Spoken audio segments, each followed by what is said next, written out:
घूंघट पार्ट 3। अब तक हमने देखा कि देविका की हालत बहुत नाजुक है, लेकिन घर के आदमी उसे डॉक्टर के पास नहीं जाने दे रहे और जोगिंदर ने घर के मेन गेट पर बहुत बड़ा ताला लगा दिया है। लेकिन देविका की सास विमला पहली बार घूंघट उठाकर समाज के बनाए नियम का उल्लंघन करती है और देविका की जान बचाने की कोशिश में जुट जाती है। मैं भी देखती हूँ मेरी बहू को डॉक्टर के पास जाने से कौन रोकता है। देखो सचिन के बापू, दरवाजे की चाबी दे दो मुझे। तुम्हारा दिमाग ठिकाने पर है। पहले सर पर पल्लू रखो और अंदर जाओ। आज तक मैंने आपका हर गलत फैसला सर झुकाकर स्वीकार कर लिया, लेकिन आज मैं आपकी एक बात नहीं सुनूंगी। मुझे मेरी बहू की किसी भी कीमत पर जान बचानी है। मुझे चाबी दे दीजिए। पिताजी, माँ ठीक बोल रही है, चाबी दे दीजिए ना, नहीं तो देविका नहीं बचेगी। देविका मरती है तो मर जाए, लेकिन यह दरवाजा नहीं खुलेगा। तुम सारी औरतों को इस देविका नाम की बीमारी ने पागल कर दिया है। इस बीमारी का अच्छी तरह से इलाज करना आता है मुझे। वीना बेटी, सुजाता बहू, जाओ अंदर से देविका को लेकर आओ। विमला ये बोलकर अपने पति के हाथ से चाबी छीन लेती है। तभी महेंद्र विमला का हाथ पकड़कर चाबी विमला से छीन लेता है। दादी, घर के मर्दों से टक्कर लेकर आप अच्छा नहीं कर रही हो। ये इस घर के संस्कार नहीं है।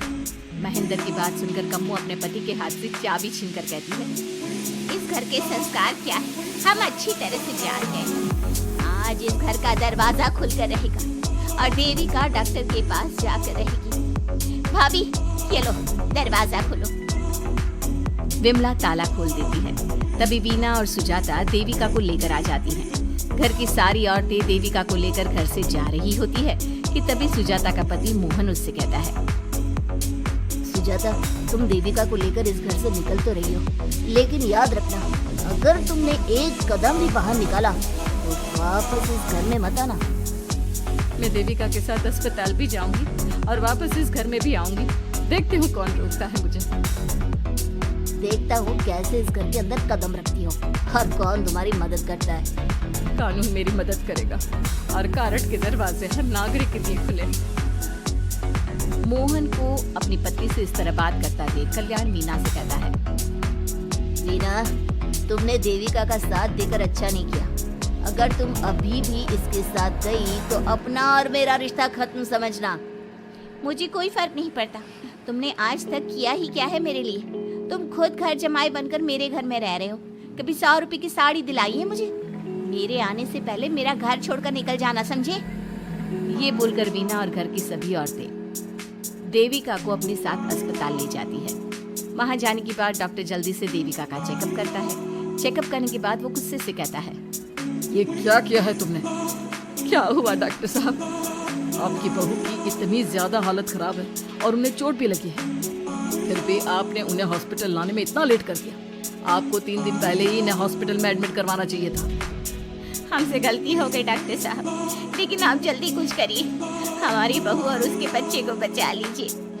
देखिए, अभी कुछ भी कह पाना मुश्किल है। हम माँ और बच्चे में से किसी एक को ही बचा सकते हैं। आप सोच लो किसे बचाना है। डॉक्टर साहब, आप देविका को बचाइए, उससे कुछ नहीं होना चाहिए।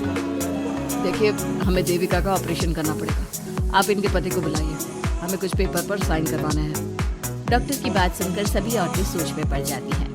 तभी वीना कहती है, डॉक्टर साहब, इनके पति नहीं आ सकते। ये इनकी सास है विमला देवी, आप इनसे साइन करवा लीजिए। पेशेंट की हालत इतनी नाजुक है, इनके पति है कहाँ? वो अपने आदमी होने का धर्म निभा रहा है। पति धर्म के बारे में उसे कुछ नहीं पता। डॉक्टर साहब, वो नहीं आएगा। क्या क्या करना है आप मुझे बताइए। थोड़ी देर बाद डॉक्टर देविका का ऑपरेशन शुरू कर देते हैं। जब वो ऑपरेशन थिएटर से बाहर आते हैं तो कहते हैं, आप लोगों की किस्मत अच्छी है, देविका भी सुरक्षित है और उसका बच्चा भी। डॉक्टर, बेटा हुआ है या बेटी? बेटा हुआ है। सब लोग बहुत खुश होते हैं। कुछ दिन तक देविका उसी हॉस्पिटल में रहती है और उसके ससुराल की औरतों ने उसका बहुत ध्यान भी रखा। अब देविका कुछ हद तक ठीक हो गई। डॉक्टर ने देविका को घर जाने की इजाजत दे दी, लेकिन सभी सोच में पड़ गए। हम भाभी को घर ले तो जाएं, लेकिन माँ, आपको घर का माहौल पता है ना। देविका भाभी अभी पूरी तरह से ठीक नहीं हुई।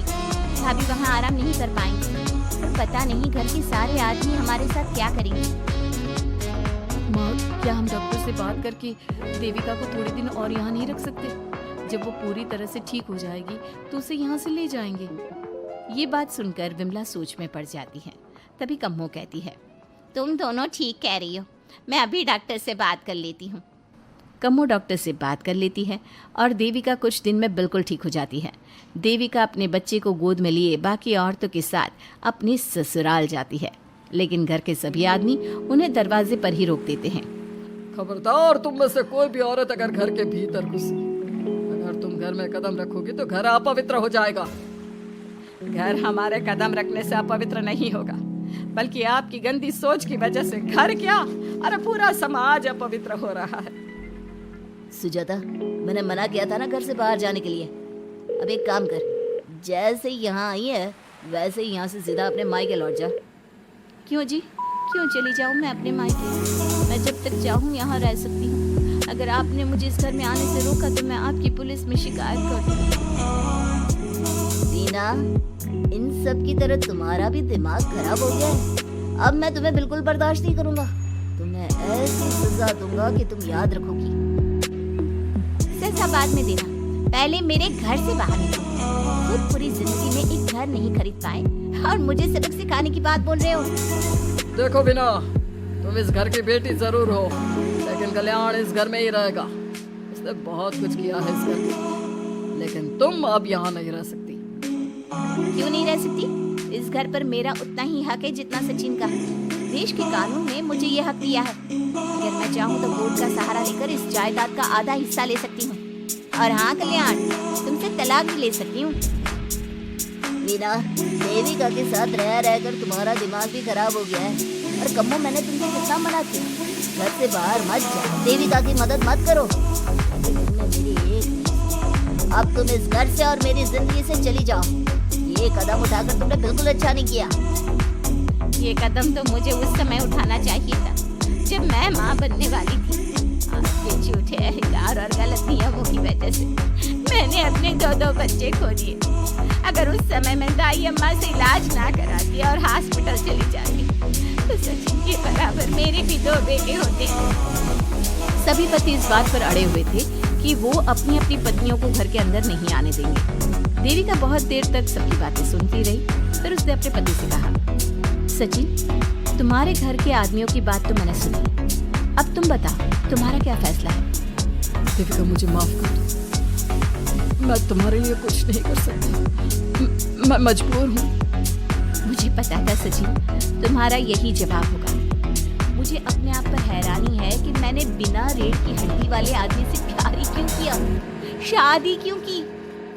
अब मैं आप सबसे बस आखिरी बार पूछ रही हूँ, तुम हमें अंदर आने दे रहे हो या नहीं, या मैं पुलिस को फोन करूँ? देविका, आज तक हमारे गांव में पुलिस ने कभी कदम नहीं रखा और तू हमारे घर के दरवाजे पर पुलिस को लेकर आएगी? मेरी हिम्मत कैसे हुई ये बात करने की?